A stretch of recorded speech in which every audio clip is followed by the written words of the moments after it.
Hi, y'all be my fellow hairless mix of the blue sea. It's me, we back at it again. Hot and fresh fire Friday chapter time. Whew. Oh, hey, look, we knew this one was coming, and it's just everything you think it was gonna be, and a whole bunch of stuff that we didn't know about. So let's jump right into it, man. 1058. It's been a long time to get to this point. So we open up, the cover story is getting more and more interesting because our boy, well, maybe not our boy was Gangster Gastino. I don't rock with Caesar Clown. I told y'all that before.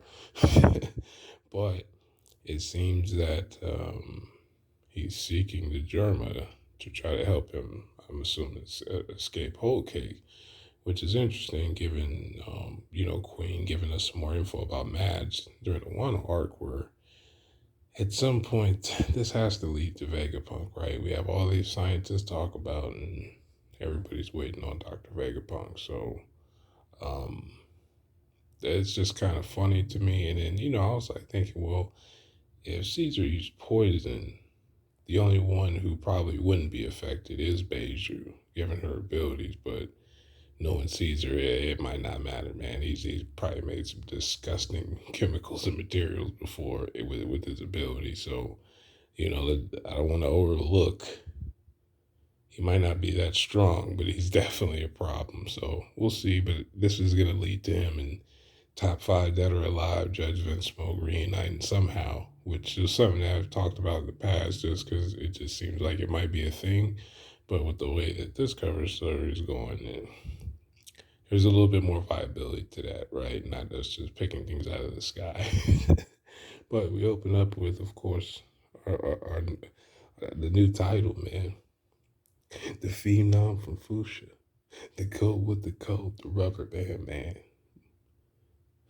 Yonko D. Mugiwara, no Mugiwara, no Yonko D. Vic Luffy, man. You have to get the respect on the title is a serious thing now. You even put it like right behind his name. To me, that's pretty dope. But he's getting scolded by Nani because why wouldn't he be, right? He just does things, man. He could have got us killed. Not really, but she's a regular person compared to the rest of the crew with all these abilities and things of this nature. So these little situations it's not the same thing, right? And it's kind of funny because she's got Luffy in some kind of like bird cage or something. I was thinking back to Dressrosa, like and got my man's in the bird cage, apologizing. Their relationship is um it's just an interesting relationship. You got to have somebody with some common sense on the crew, man. We can't just be doing what Luffy wants to do all the time. It's just not a thing, man. But I just thought it was cool because Jinbei was like, oh, nobody got hurt, and she snapped on Jinbei too. Now, we always support the Viz, but we obviously really have to. This statement right here, man, it's funny. It might really be the actual, the correct translation, talking about, Nami and Conqueror's Hockey. I mean, look, she was on fire. You see the black lightning.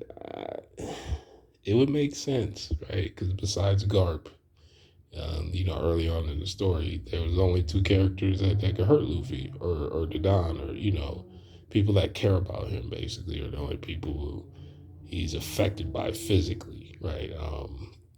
So that's it's just this chapter is great, man. Like I like touching on these things that because of all the seriousness in the story and what we've been dealing with, we don't always get these moments, and especially with everybody being back together. So this is just this peak, man. But confirming that Mami Nami hockey is a real thing. Hey, we'll take it, man. We'll take those. It's still always Robin best girl, but you know, just because Robin is best girl doesn't take away from the greatness of Nami. Yeah, I know how I feel about her all the way since Starling Park, like a lot of us. Like it's just she's just one of those characters.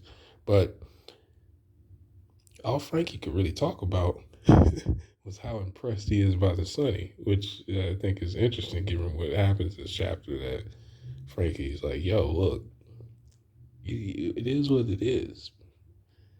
The Sonny Go is just so durable. It doesn't even matter, right? It just doesn't matter." So I thought that was kind of funny. Given what just happens when we get through the bounties this chapter, but it's that time again. The news crew shows up and Robin looking just Robin as usual. It's time, man. We've been waiting for the updated the bounties because we knew it was coming. Like that's just, and then with it being within 100 chapters, you guys already know about the numbers thing in the story. Like part of it's done on purpose, some of it is on accident, but it is a thing. So we kind of figured that it just wouldn't make any sense to learn about Luffy's new title and all this stuff and leave the crew out of it. It's never been done like that, and that's kind of how we when we see the rest of the world and the big players, it's usually done in this kind of way so we understand the context of probably everybody who's going to be involved, right? We know this is the final arc where everybody's going to be involved, but this setup it's usually done through whatever characters that we're talking about at the time. Granted, we're going to leave away from this, but clearly all this is very important to the end game, right? So, seeing it now because I know we're gonna look back and like how crazy this was, right? Because this series is still gonna get crazier and crazier. But the way they named it was something to the effect of like, okay, this is. It kind of reminded me of the Nine Scabbards thing, I thought that was interesting, right? Because when you speak to Luffy now, man, like I was saying earlier, I was joking around, but listen, this it's my captain. Let's put respect on his name. It's Mugiwara no Yonko now, and his 9 commanders. They hyped him up to leader of the 5,600 man Grand Fleet, and that whole thing was just, to me, that's just dope, man. Because nobody gave this man respect, like throughout the story, right? Everybody's pretty much just act like he's not a big deal. Now you don't have a choice. But see Chopper still being called a pet. I guess that guy's just gonna stay in the story. It doesn't matter what Chopper does, man. It's just that's just the destiny for him.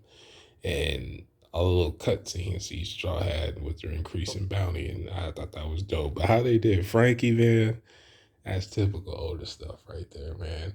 And it kind of reminded me of recently where he was talking about, talk about the Straw Hats getting older. And one of the things, remember, he did, if you had read that in SBS, that he made Frankie turn into a ship. Remember, like an actual ship. He was just not a human anymore. What would happen if Straw Hats had a path that wasn't necessarily so positive, right? Compared to where they are now. So now, similar to Sanji and Duval, now we have this thing where Frankie's face is the Sunny Go, man. I mean, hey, the Sunny Go has a bounty, man. Almost 400 mil. We'll take it, man. The ship's put in so much work throughout the series. You got to give it respect. And it's a goofy thing, and I don't know. It's just funny to me. It has to be a joke from him in some kind of twisted way, doing this to him. But Usopp got his bounty from Dressrosa. I know Dofi did it first. But hey, man, this is Sniper King. And $500 million, man, we'll take it. You know what I mean? And Robin finally getting the type of bounty you would expect somebody of her position or the position that she's in to have. But I guess it would, in fairness, at least compared to what the government says about why they make bounties what they are. If you gave Robin a 900 million, berry bounty back when she was a child to have somebody recover her, they would, even without the context of knowing why Robin is important, you're never getting Robin back. So I guess like keeping her bounty low in a sense, similar to what they're trying to do with Luffy, even though it's for a different reason. That's really the only thing I can come up with as to why her bounty was so low the entire series. Like it kind of made no sense given the context of what Robin represents. But at the same time, if their intention is to, hey, this person isn't on the radar, but we don't want to make them look too important. Um, that's really all I could say about that, right? And then the best part, man, best part's coming up. Now, it's not the right amount of digits, right, to be binary, but I just feel like there's some kind of joke in here with Zoro's bounty. Now, we already called this. Most people knew that this was going to flip flop the entire series with, Zoro and Sanji's bounty. Who's going to be higher? It just depends on what he feels like at the time. Now, granted, we had to stick with Sanji having a higher bounty for way too long, right? Like, if we're being honest, I understand the information of him being involved, having a lineage to the Vinsmoke. That's, no disrespect to Sanji, but at no point in the story should he have ever had a higher bounty than Zoro as far as threats are concerned, right? Sanji was never actively hunting people down or doing any of those things. It's just circumstance as far as between the Vinsmoke and then now being on the future Pirate King's crew. Um, it's just order has been restored. I feel so much better now about this, and then like Zoro told him, man, leave number 4. He demoted this man down to Yonji. So you're not even Sanji no more, man. You're Yonji now. You know what I'm saying? It is what it is. Leave him to his sour grapes, we talk about this all the time, right? With the narratives and the story and the joke stuff. The way he has characters talk is pretty much a reflection of us, right? In some ways, especially like even think about a few chapters ago, right, with Akainu, saying that there's no excuses for the admiral's failing, and there's statements like that. Like I've talked about this time and time again, and he does it with Zoro and Sanji as usual, which was cool, right? And then the boss Jimboski can have whatever bounty he wants. It could be higher than Zoro's. It could have been lower than Zoro's. Like, it honestly doesn't matter. He's done so much in the story, off panel, like even before the Straw Hats existed, that you could pretty much give him almost any bounty you want. And, obviously you can't make him like 3 billion or something crazy like that. But even if Jinbei was almost 2 bill, it would still make sense to me, given all the access to information he has. Just everything that's involved Jinbei in his journeys and how much knowledge he has. And for the most part, we've never heard anybody besides Who's Who, with his nonsense, never disrespect Jinbei any time in the story. Fish McGee as a whole could get disrespected just based on some of the history in the series, but I've never heard anybody in the series like everywhere Jinbei goes, he's shown respect. So it kind of makes sense to me, right? Where you put him. It's just in the context of the Straw Hat crew.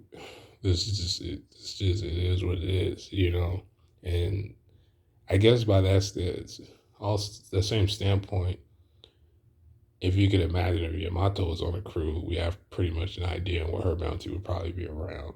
You know what I mean? Which kind of tells me that Oden's bounty was probably closer to 2 bill, somewhere in the same area as Crocodile's.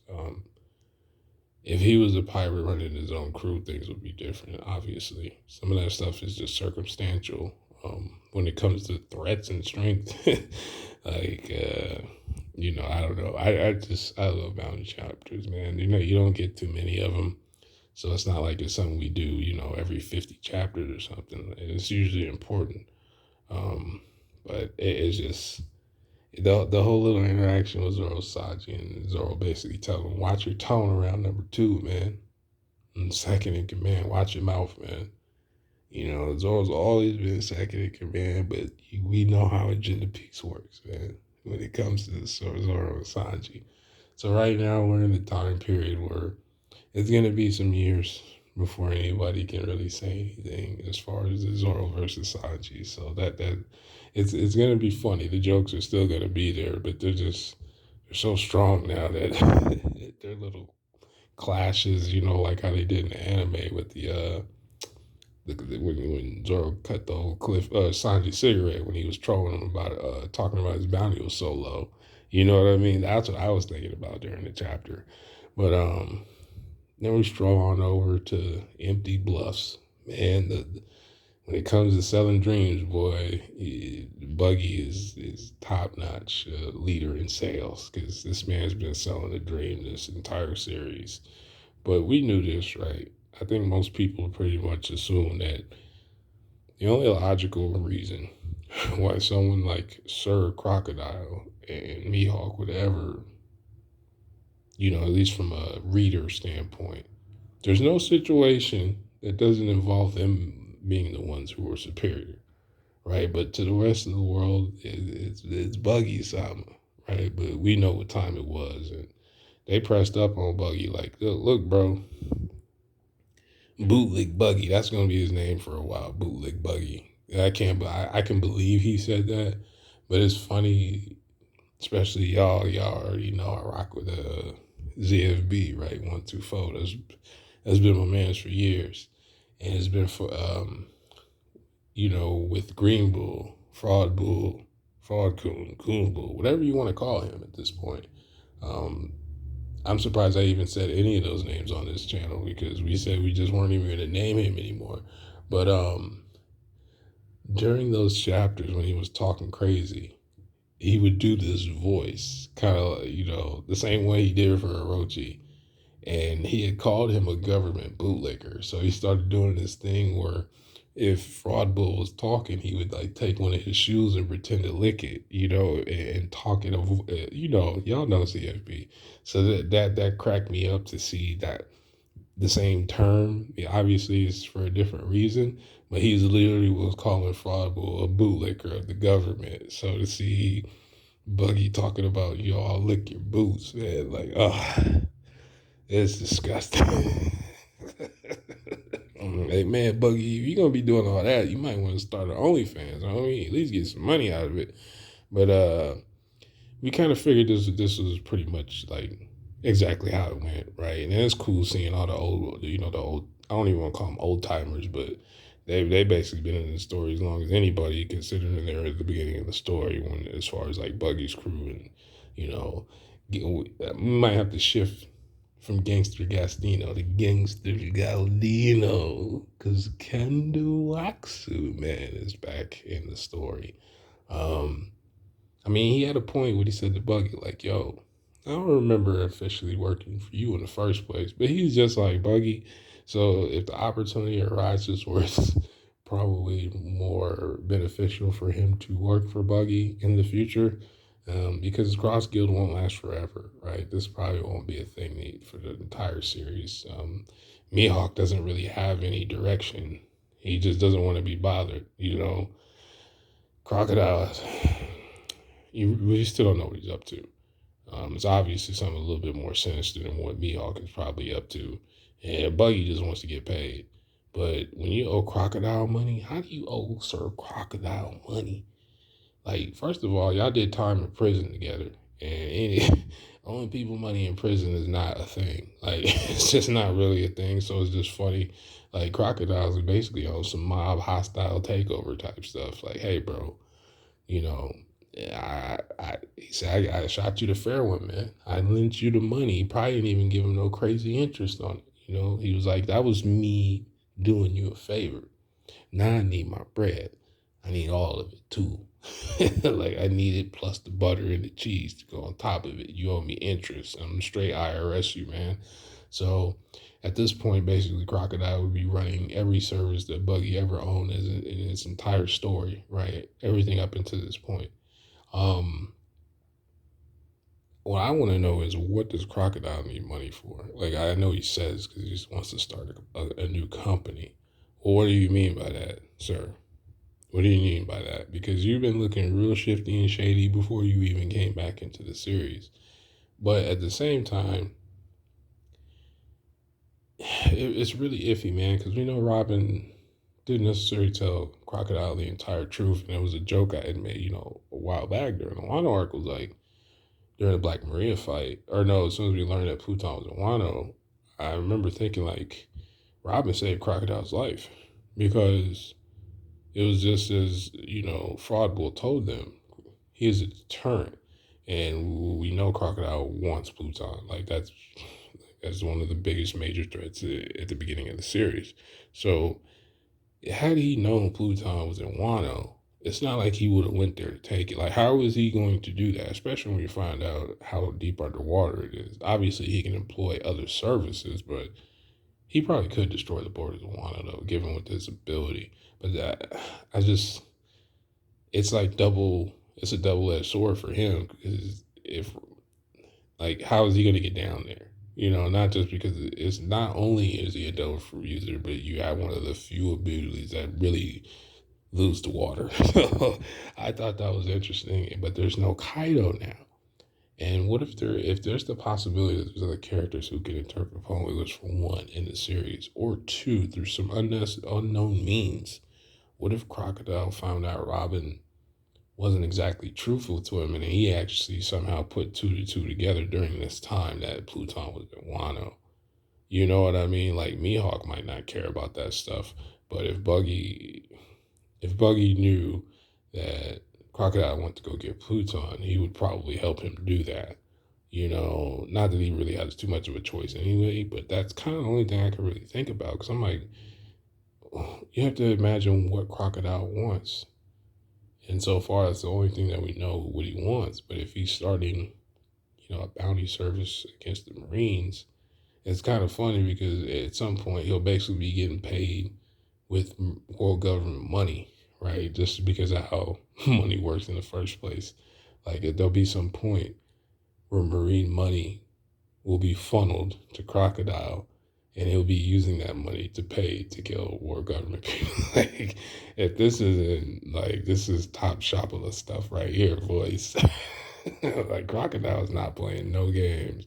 I like it. I think it's pretty cool. And seeing, I wish we would have seen it in real time, but I guess it really doesn't matter, seeing how like nothing actually happened.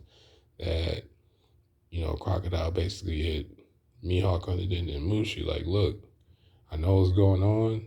Hey man, if you don't want to be bothered, if we work together, you can live in solace. Basically, that's really all you have to offer Mihawk is peace. He doesn't want money, and he does say something interesting. We'll have to see how that translates. But Mihawk said something to the effect of, I prefer to live in peace since I'm not chasing the title of Yonko, but it's just like, if he's put in a position to do so, Mihawk on a warpath would be disgusting, right? They gave him 3.5 build, and he's a solo guy. Literally a solo dude, just out here, just him, his small boat, Yoru, some monkeys, Perona from time to time, and every time we see him, he's that much of a threat, man. And it's just like, finally we can stop with the fake disrespect to Mihawk. Now you have no choice. You have no choice. This man 3.5 build. We've only seen him do like 3 things the entire story: clap Zoro, go and talk to Shanks about Luffy, and basically hang out at Marineford and play pickup games. You know what I mean? Like he was at LA Fitness or something. Because clearly he didn't take Marineford serious at all whatsoever. So the agenda kicks in though, because what do they say? His sword skills surpass Akagami no Shanks. Which that's not like, that makes sense, right? He's the world's greatest swordsman. No one's ever debated against this in the entire series. Anytime his title is mentioned, it's always given respect. I feel like at some point somebody would say something, like at least Kaido would be like, "Oh, Mihawk's not that dude," and then I would take it serious. But I've never heard anybody say Mihawk's not that dude, and that's my mentor to begin with. So we have to put the respect on his name. Now, of course, it's still hailing from the south side of Shimosuke Village. It's still the Senpai of the Santoryu. Always remember that, right? Because if they gave Mihawk 3.59, you can fill in the rest for yourself. What Zoro's bounty is gonna have to be at least near at the end of the series, right? Just based on that alone. But right now it's just Mihawk's too big of a. You're not fighting Mihawk right now, man. Everybody's getting clapped. I don't know, like the only couple of people in the series who could probably beat him 1-on-1. I don't think. Just talk about this real quick. I used to say before, like Big Mom is a threat, but her mind state is not good for combat.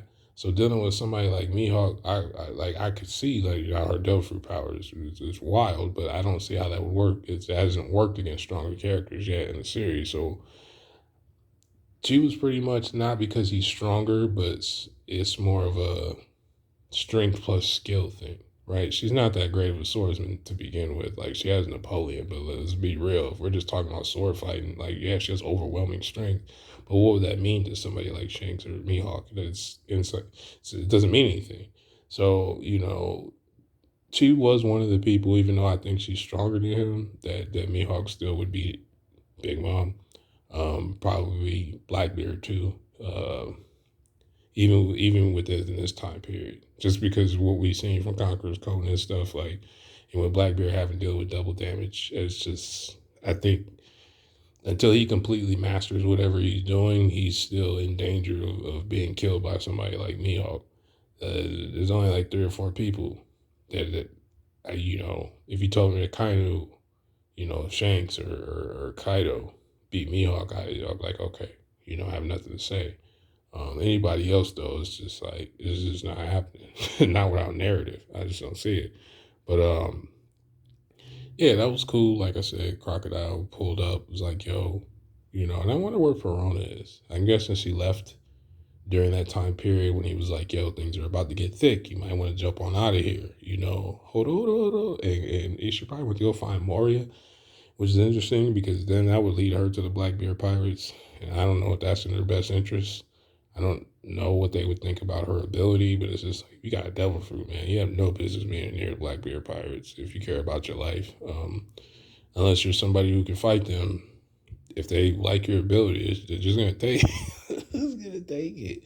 And with the semi foreshadowing, when Perona does find Moria, he could be dead already. Just like when Moria went to go look for Absalom. Absalom was dead already. So it might kind of be, semi sad. Like I don't even really like Moria like that, but it'd be kind of that would suck for Perona. You know what I mean? If that had been the case, to finally catch up with him and he's dead. Somebody else is using his ability. Blackbeard don't care, man. But I think that's really all I was thinking about that part. But yeah, that just kind of tripped me out. How like so from the way it seems, right? Cross Guild had to be talked about between them before this, because when the boy Sandy Man, Croco Boy, and Mihawk were destroying the ships, there were some scrubs in the background saying something to the effect of like, "Oh, so the rumors are true." So that means that poster, even though Buggy claims that that wasn't his idea, and it does look like it wasn't his idea, his people just they hype Buggy up. It just makes me think that those talks happened prior, right? Then when they had the idea, okay, we're going to put the company together, then Buggy sends out the posters. So when Mihawk and Crocodile show up, right, Empty Bluffs, they were going to come there anyway. It just so happens that there was probably a little saltiness in the air, seeing them below anybody, right? Like Crocodile fought Whitebeard, and he didn't want to be in his group. So Crocodile's definitely not the type of person like he'll work with you, but he's not going to work under nobody. I'm Mr. Zero, man. Are you out of your mind? You know what I mean? Like I've been doing this. I'm not. We collab. This is a mixtape feature. I'm not on your album, son. Like that's just how Croco Boy looks at it. And again, you know, the connections in the story are interesting because honestly, I wasn't even thinking about the context of Impel Down. When we first talking about Cross Guild, I wasn't even really thinking about that. It's like, well, there's really no saying what kind of conversations could have happened right after Marineford, right? It was pretty much every man for himself, get it how you live. So you really don't know who crossed paths with who and things like that. So I do like that kind of came back around because now we got Luffy, Blackbeard, Buggy, Crocodile and Ivankov in this chapter, and all these pre-Marine Forward hypeness characters who had an impact in the series are all back. Like, it took 1,000 chapters, but we finally got Mihawk's bounty too. So I thought that was kind of interesting, just thinking about like what is the what was Crocodile really up to, and how is that going to affect things as far as in the series, right? And Captain John's treasure with Buggy, is that still going to be like? Because I feel like in the end, Buggy somehow still gonna make it out. Like, even if depending on how the end of the series is, everybody that we know could be dead already, right? Based on how the story could be told, right? This could, technically, if you think about One Piece, it could be told in past tense from like Usopp or something, you know what I mean, or Brook, or those theories have been out there for a while. So it's just kind of crazy thinking about it from the context of that standpoint. But their bounties, man, 3.59, man, that's for a part timer, that's wild, man. And then what, basically 3.2 for bootlicker Buggy. That's rough, man. Like, out here licking boots, man. Not knocking boots, licking them. Like, hey, I mean, what you do is your business, but man, it's a sad look. Like Mihawk said, man, I don't think anyone's been named the emperor and cried. Like, that's just absolutely tasteless and pathetic. But he's a clown, so Now I am interested too in the other thing, right? Like, I won't say interested, but something with Mihawk. You know, I have to really wonder what made the government think that it was a good idea to mess with him. Why didn't they just leave the man alone? Right? Like I said before, the man is just a farmer at the end of the day. He might be the world's, strongest swordsman, but he's just a farmer. Like, he's not bothering nobody. He just goes to places and look for wine. Like, even in this chapter, you see what he was doing. He wasn't grabbing like a bunch of expensive items, even though he has an exquisite look to him, especially Yoru. He doesn't care, but he just doesn't care about anything. He's like, yo, just let me farm my land, hang out with the monkeys, clap some ghost cheeks every now and again, and just leave me be. So, like I was trying to say earlier, I wondered about his statement. If they refuse to let him live in peace, does Mihawk change what his perception is on what he's going to be doing in the series? Now, that could just be a translation thing, but to me, it's almost like, if things get worse, what if Mihawk decides, I might as well just be a Yonko now. You guys are giving me all these problems. Like, I might as well just take over territory now. And to me, that's kind of scary. Because then that could lead to all types of stuff. I don't think that was going to happen. But in my mind, I was thinking about it from the aspect of, like, those action movies and stuff where there's always a retired guy somewhere out in the middle of nowhere, not bothering nobody. And here comes Joe Blow from some mission from 15 years ago, and he's still salty about it and kills his family. And then, like, next thing you know, one man is taking out an entire organization solo dolo. That's what Mihawk is. So if they know what they're doing, which they seem very incompetent to begin with, just leave this man alone. Like I said, this guy just wants to be a farmer, man. But shout out to the mentor. It's like, now this part is interesting with the Kamabaka Queendom stuff, because we know this place has been wiretapped for quite some time. Like, it was something that through Big Mom Pirates, right? And then even with Queen mentioning things like, this isn't really I won't say a safe place. I don't know if any place technically is safe when it comes to recorded conversations and things like that in the series. However, I will say this before I get into what I get into, because it kind of ties together, is I wonder if the Rev had these issues when they were in Baltigo, or do they know they're being recorded and they just don't care? So it's like, Sabo might say something that's kind of in code, or, it's not necessarily straightforward because they're being recorded. But I just thought about that because I'm like, the Rev, for all intents and purposes, for the role that they played in the story, they don't really have any opposition. Like, that didn't happen until whatever happened at Major Wall with Sabo and a few good men. Like, that wasn't really an issue for them.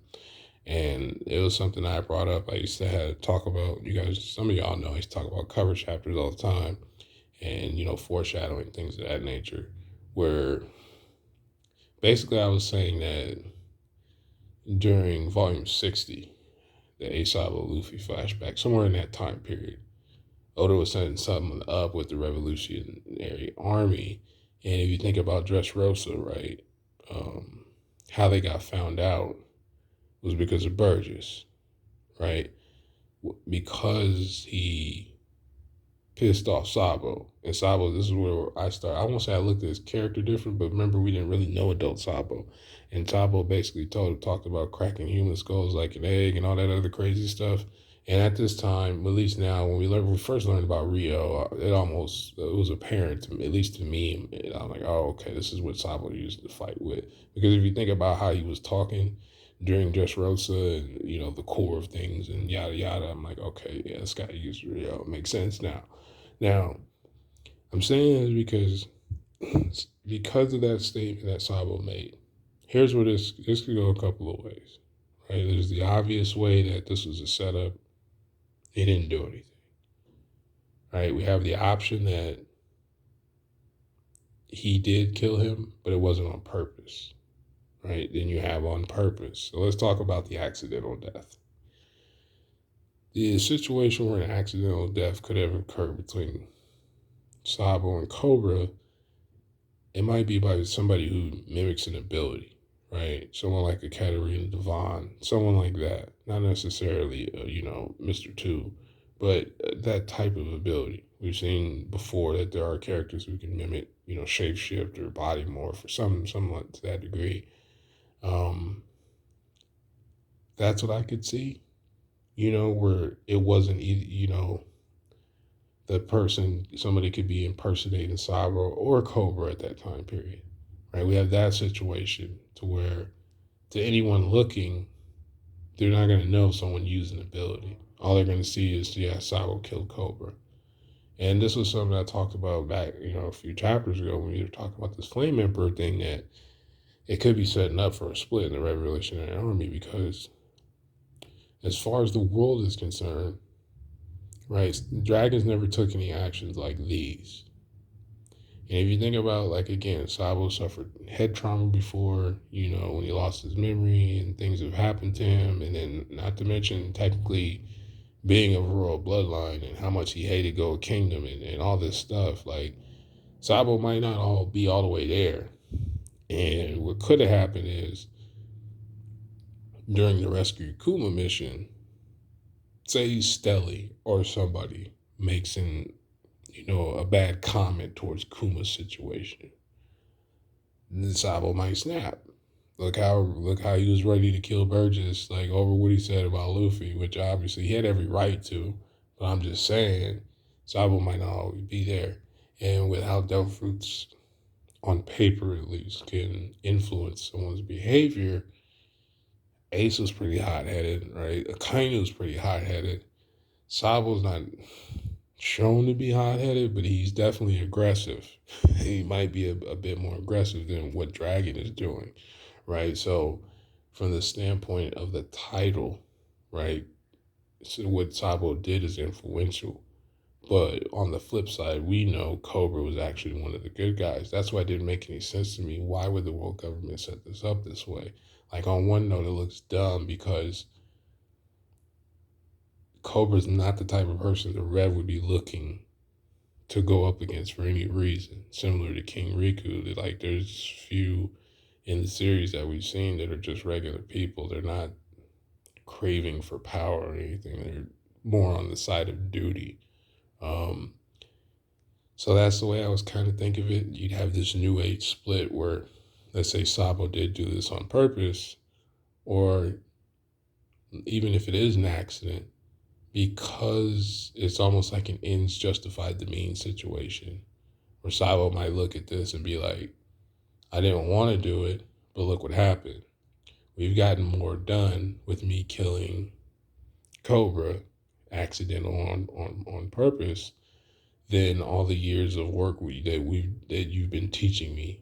Like one of those, a student and apprentice situation where the fundamentals aren't necessary. Like the fundamentals are the same, but how you go about them, similar to what the admirals, or it might be different.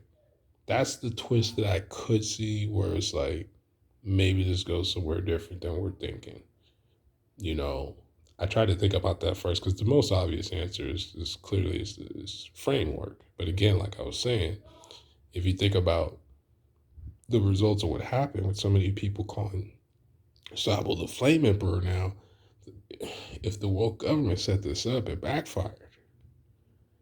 The only other thing, well, I guess unless you want to say from a standpoint of a government would set this up on purpose so that they could turn around and use more excessive force. That I could understand, where it's like, well, look what happened to Cobra. Things are getting out of control. We've never had a celestial dragon be murdered before. Da da da da da. Well, now it gives a tangible reason for them to enact things that they wanted to enact. They just haven't up until this point. Because don't forget, at some point the world government is going to stop caring about the rules, quote unquote. They don't really care about them to begin with, but the appearance of caring about rules. Once a system is getting ready to crumble, right, especially in their situation when they're talking about great cleansing and things of this nature, that's when you usually start to see people get extremely bold with their day-to-day actions. So I could see them using this as a reasoning to why SSG is so barbaric when they start doing whatever it is that SSG might do. And that's kind of where I think these things might be leading as far as the situation with Sabo. It might not just be as simple as, oh, he saved Vivi and that's it. Because at the end of the day, if Cobra is dead, somebody had to kill him. You know what I mean? And again, if there wasn't somebody using an ability to mimic either one of Sabo or Cobra, then there really is a chance here that Sabo, again, accidental or not, it's manslaughter. You know what I mean? So that's kind of what I'm interested in because of the way they had Dragon talking or speaking, where he was like, I'm glad he's okay, but I can never forgive him. And what it reminded me of, and I hate to say this, but it was almost like a Garp and Ace parallel from that standpoint, where Garp was sad, but at the same time, he would have sat there and watched Ace get executed. So, from Dragon's standpoint, if Sabo is not seeing the bigger vision and he's doing some young boy stuff because he's acquired power now, and again, Dragon knows what Sabo has been through. It's a passing of the torch, but not in the right way. Again, I don't think that's the case, but that's pretty much trying to take each angle, and try to think about how this could end since we're on a cliffhanger anyway, right? So, but yeah, that's pretty much it, I think. At least that I wanted. So, and that something I thought about, but I wonder, I know everybody doesn't have to be connected because they're in the same field, but I just thought, well, if we've already talked to Queen, and we've already talked to Gangster Gastino, aka Frieza, aka Caesar D. Clown, you know, in top five dead or alive Judge Vinsmoke, whether we go to Vegapunk or not, the only other scientist in the series that we don't know much about is Lindbergh from the Revolutionaries. So I always wondered if he tied into them in some way. But I know that had nothing to do with what I was just talking about, but I'm just thinking about Lindbergh. And then again, the Kuma thing. It doesn't look like he's good to go yet. Now, if he's ever able to return to normal, who knows?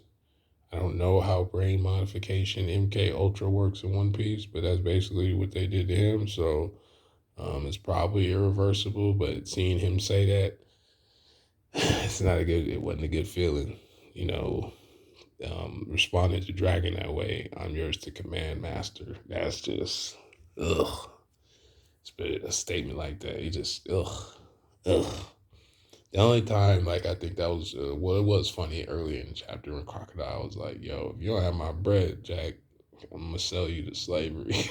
It's like, oh my God. Crocodile's not playing about his paper, bro. He's not playing at all. But I know I rambled about something. Oh, when I was talking about cover chapters. The reason why I brought it up was because there was a cover chapter in Kamabaka Queendom, um, where it was Dragon and Ivankov sitting there by themselves, and there's like a flowery looking background, right? This was before what happened with Baltigo. Um, and what tripped me out about the picture, it wasn't just Dragon Ivankov sitting there among the flowers, right? We know how cover chapters can be, even if, regardless if they're tied to a story.